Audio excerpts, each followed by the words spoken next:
Welcome to వాస్తు చైతన్యం. నా పేరు వాసాల సంపత్ కుమార్. నేను వాస్తు పరిశోధకుని. ఈరోజు మనం ఈ వీడియోలో చెప్పుకోబోయే టాపిక్ ఏంటంటే పూజ గది గురించి.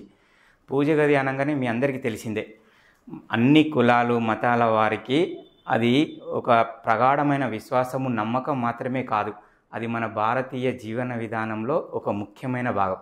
అలాంటి పూజ గది గురించి చాలామంది చాలా రకాలుగా నన్ను ప్రశ్నలు అడగడం, వాట్సాప్లో అడగడం కానీ చేస్తూ ఉన్నారు. ఇంకో విషయం ఏంటంటే, సార్ పూజ గది గురించి ఒక్కొక్కరు ఒక్కొక్క రకంగా చెప్తా ఉన్నారు. వాళ్ళు ఈశాన్యంలో పెట్టాలంటారు, వాళ్ళు నైరుతి పెట్టాలంటారు, వాళ్ళు ఆగ్నేయం అంటారు. ఇదంతా కన్ఫ్యూజన్ గురి చేస్తూ ఉన్నారు సార్. వాస్తవంగా మీకు దాని గురించి పూర్తి క్లారిటీ ఇవ్వండి సార్, సొసైటీలో జనానికి ఎలాంటి కన్ఫ్యూజన్ లేకుండా అని చాలామంది అడుగుతూ ఉన్నారు.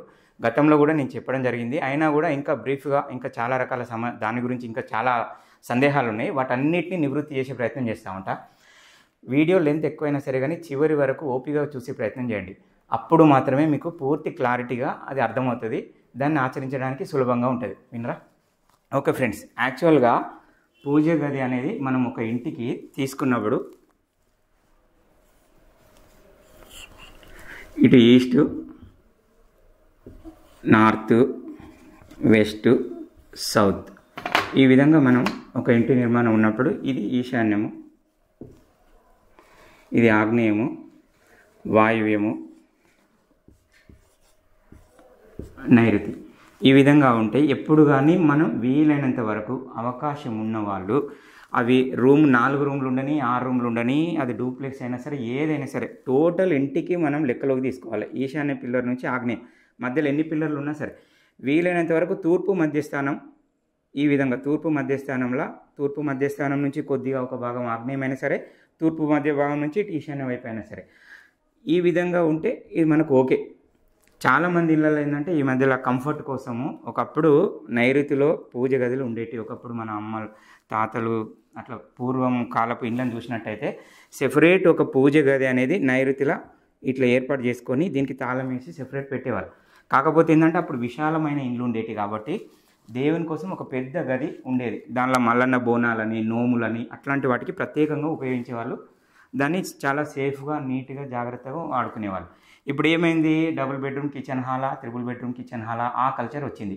అప్పుడు మనకు ఇక్కడ డబుల్ బెడ్రూమ్ కిచెన్ హాల్ అంటే ఈ ప్లేస్ మొత్తం మనకు బెడ్రూమ్గా మారిపోతూ ఉంది. కాబట్టి ఈ ప్లేస్ పూజ కోసం ఏం చేశారంటే దాన్ని తీసుకొచ్చి కిచెన్లో ఒక మూలన పడేశారు. ఇట్లా కిచెన్లో యాక్చువల్గా కిచెన్లో పూజ గది అది స్థలం లేదు, చిన్న ఇల్లు, ఇరుకు ఇల్లు ఉన్నప్పుడు మాత్రమే కిచెన్లో పూజ గది పెట్టాలి.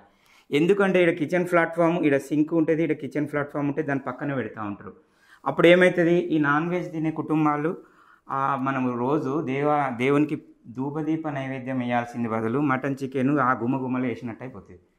లేదు విధి లేదు సార్ తప్పదు అన్నప్పుడు ఏం చేయాలి, ఆ రూమ్లా ఉన్నా సరే ఒక కబోర్డ్ ఉన్నా సరే దీనికి డోర్ పెట్టి క్లోజ్ చేయాలి.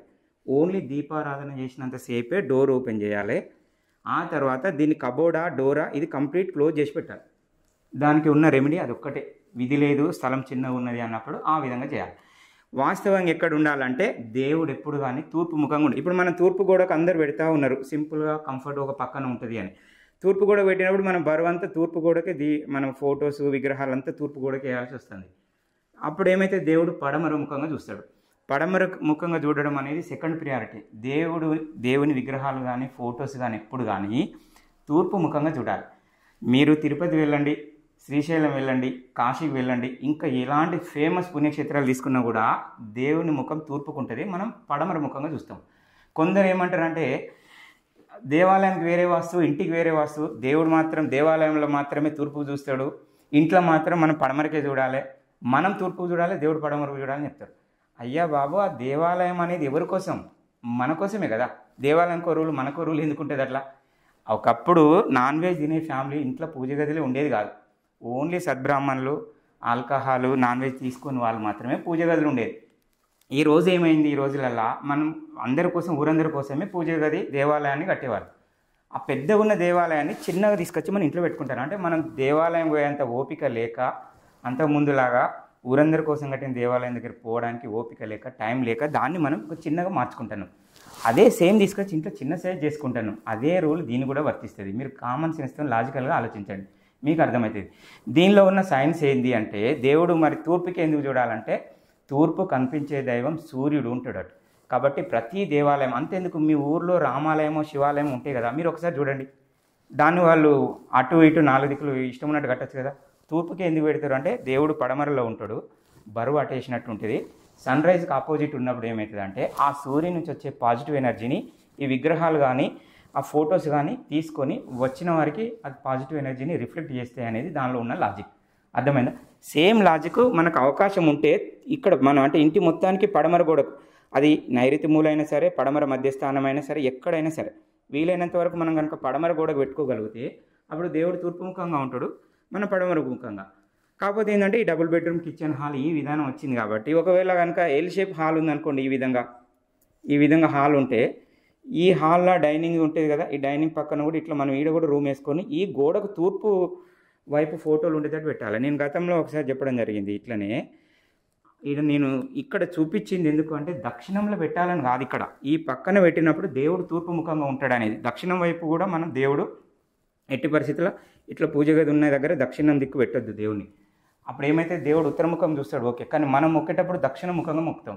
ఎట్టి పరిస్థితిలా మీరు ఏ రూమ్లో అయినా సరే, ఏ ఈశాన్యమా ఆగ్నేయమా నైరుతి ఏ దగ్గర అయినా సరే మీరు దక్షిణ ముఖంగా దేవుణ్ణి మొక్కడం అనేది నిషేధం. ఎందుకంటే అది శాస్త్ర ప్రకారంగా దక్షిణం వైపు అనేది యముని స్థానంగా చెప్పబడ్డది.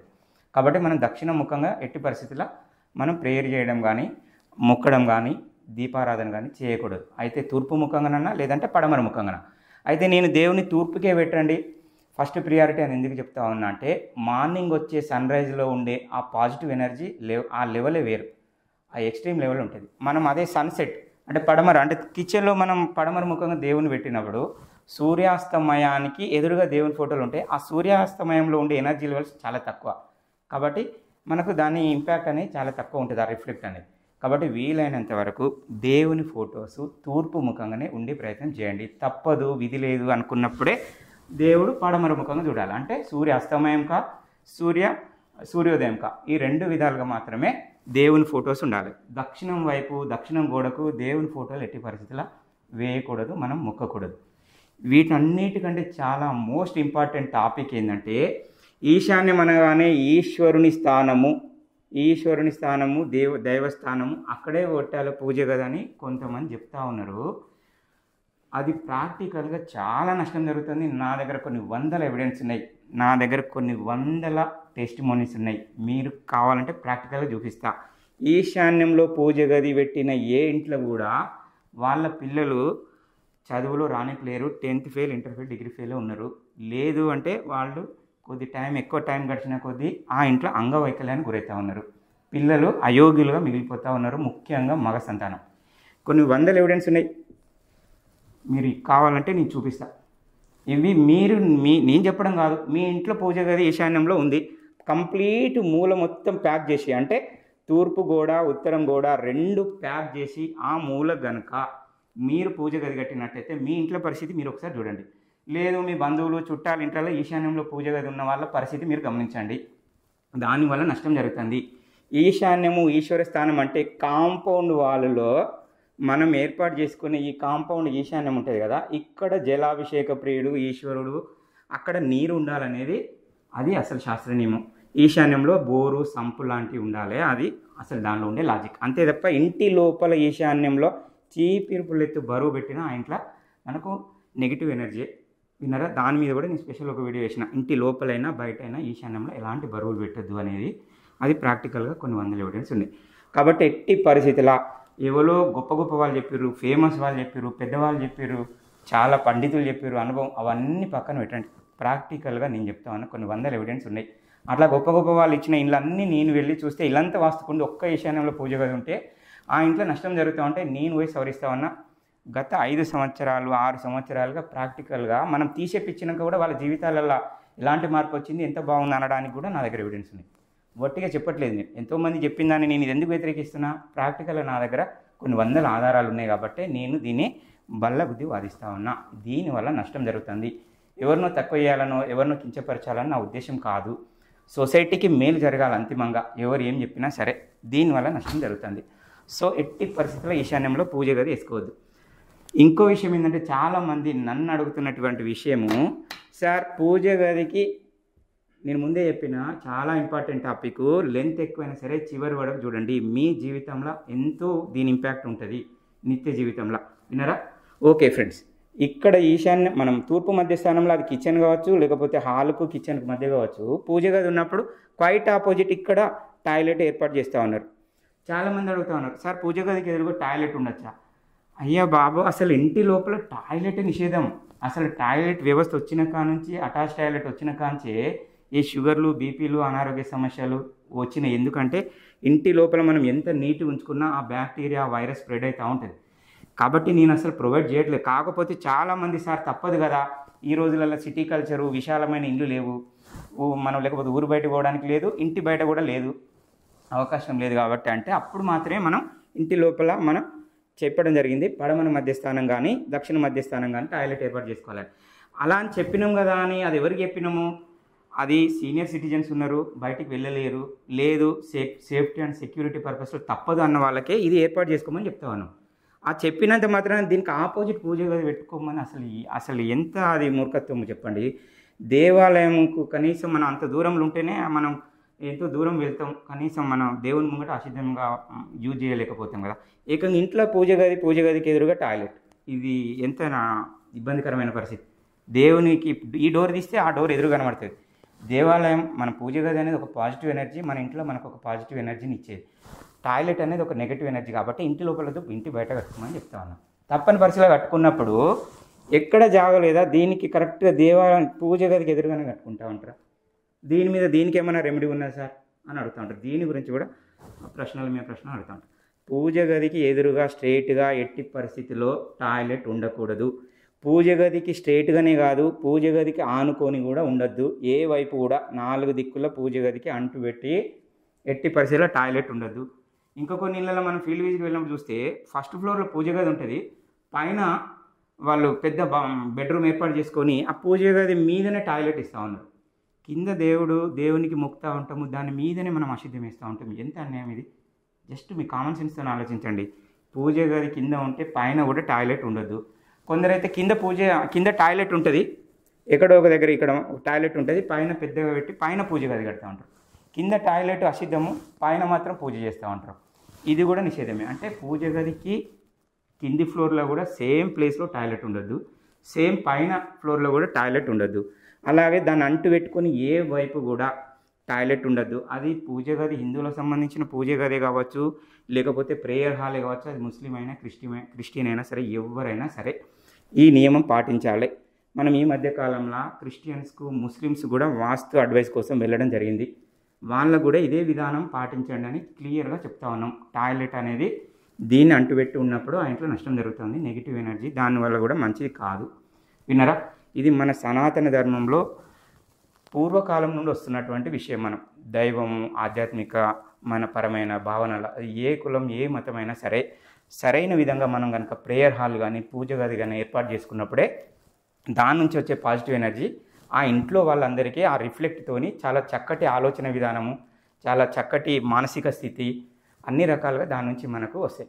ఇంకొక విషయం చాలా ఇంపార్టెంట్ టాపిక్, నేను అందుకే చెప్పాను కదా, పూజ గది ఒక్కొక్క దగ్గరికి వెళ్ళి వాస్తు విజిట్ వెళ్ళినప్పుడు డోర్ ఓపెన్ చేస్తే లోపలంతా బూజు, బల్లిపాత్ర పట్టి ఉంటా ఉన్నాయి కొన్ని అయితే. అలాంటి వాళ్ళు పూజ గది పెట్టుకోకండి. దానివల్ల లేకపోయినా మీకేం నష్టం రాదు. ఉన్నప్పుడు మాత్రం చాలా శుచి శుభ్రతగా క్లీన్గా ఉంచుకోవాలి. పూలదండ ఏ దసరాకో దీపావళికో వేస్తే మళ్ళీ దసరా దాకా ఆ పూల దండ కూడా మార్చే నీళ్ళు చూసినాను. ఏమైందంటే, సార్ అందరికీ ఉన్నాయి కాబట్టి పూజ గది, ఎవరైనా నచ్చిన వాళ్ళు అయ్యో పూజ గది లేదా అంటే ఎవరో ఏమో అడుగుతారు, ఏమో అంటారని కూడా కొందరు పెడతా ఉన్నారు. రోజు దీపారాధన చేసే వాళ్ళే పెట్టండి. లేదు మాకంత ఓపిక లేదు, పూజ గదిని శుద్ధిగా శుభ్రంగా ఉంచుకునే టైం లేదనే వాళ్ళు పడమర గోడకు ఒక వాల్కు ఒక పెయింటింగు, ఒక పోస్టరు, లేదంటే ఒక ఫోటో వేయండి. రోజు దాన్ని మొక్కండి, సరిపోతుంది. వినరా? కంపల్సరీ పూజ గది ఉండాలని ఏం లేదు. ఎప్పుడు ఉండాలి? అది ఖచ్చితంగా ఈ నియమాలన్నీ పాటించి రోజు చక్కటి దీపారాధన, చక్కగా నీట్గా శుచి శుభ్రతగా ఉంచినప్పుడు మాత్రమే పూజ గది వాడండి. వినరా? అంతే తప్ప పక్కింటి వాళ్ళకు ఉంది, ఎదుటి వాళ్ళు లేకుంటే ఎవరో వచ్చి మీకు పూజ గది లేదా అని ఎక్కడ అంటారో దాన్ని పక్కన పెట్టండి. మీరు మళ్ళీ ఇంకొక విషయం, ఇంకో ఇంపార్టెంట్ టాపిక్, ఒక్కొక్కరు పూజ గది పోతే ఒక 10, 20, 30 రకాల దేవుని ఫొటోస్ పెడతా ఉంటారు. 10-20 రకాలు ఎవరో 10 రకాలు ఉంటే 20 రకాలు ఉంటే ఎక్కువ మన కోటీశ్వరులు అవుతాం, ఎక్కువ గొప్ప వాళ్ళు అవుతాం. అది రాంగ్. మీకు నచ్చిన దేవుడు, మీరు నమ్మిన దైవం ఒక్కరిని పెట్టండి. మీ కాన్సన్ట్రేషన్ అంతా ఆ ఒక్క ఫోటో మీద, ఆ ఒక్క విగ్రహం మీద పెట్టండి. అప్పుడే మీ అఫర్మేషన్ అనేది చక్కటి రిఫ్లెక్ట్ని ఇస్తుంది, ఆ ఫలితాన్ని ఇస్తుంది. 10 రకాలుగా పెట్టేసరికి నీ మనసు స్థిమితంగా ఉండదు. కాబట్టి వీలైనంత వరకు తక్కువ, అలా పోగానే అంత కన్ఫ్యూజన్ ఉండదు. మీ కులదైవమా, ఇష్టదైవమా, ఒకే ఒక ఫోటో పెట్టండి, చక్కగా దాన్ని ఆరాధించండి, మీకు మంచి ఫలితం ఉంటుంది. వినరా ఫ్రెండ్స్, నేను చెప్పింది చాలా పరిశోధన చేసిన తర్వాత, కొన్ని వందల టెస్ట్ మోని చూసిన తర్వాతనే సొసైటీకి చెప్పే ప్రయత్నం చేస్తున్నా. కాబట్టి దాన్ని మీరు మీ కామన్ సెన్స్తో కూడా ఆలోచించండి. ఎవరో ఎంతోమంది ఎన్నో రకాలు చెప్తా ఉన్నారు, ఓకే కాదనట్లేదు. ఎవరికి తెలిసింది వాళ్ళు చెప్తా ఉన్నారు. మీ ఇంగిత జ్ఞానానికి మీరు అర్థం చేసుకోండి. ఎవరు చెప్పిన దానిలో జెన్యూనిటీ ఉంది, వాస్తవం ఉంది. దాన్ని అర్థం చేసుకొని మీ విచక్షణతోని మీరు ఇంప్లిమెంట్ చేసే ప్రయత్నం చేయండి. ఓకే ఫ్రెండ్స్, ఈ వీడియో కనుక మీకు నచ్చినట్లయితే లైక్ చేసి షేర్ చేయండి, సబ్స్క్రైబ్ కూడా చేసుకోండి. మరింత మంచి టాపిక్స్తో నెక్స్ట్ వీడియోలో కలుసుకుందాం. Thank you.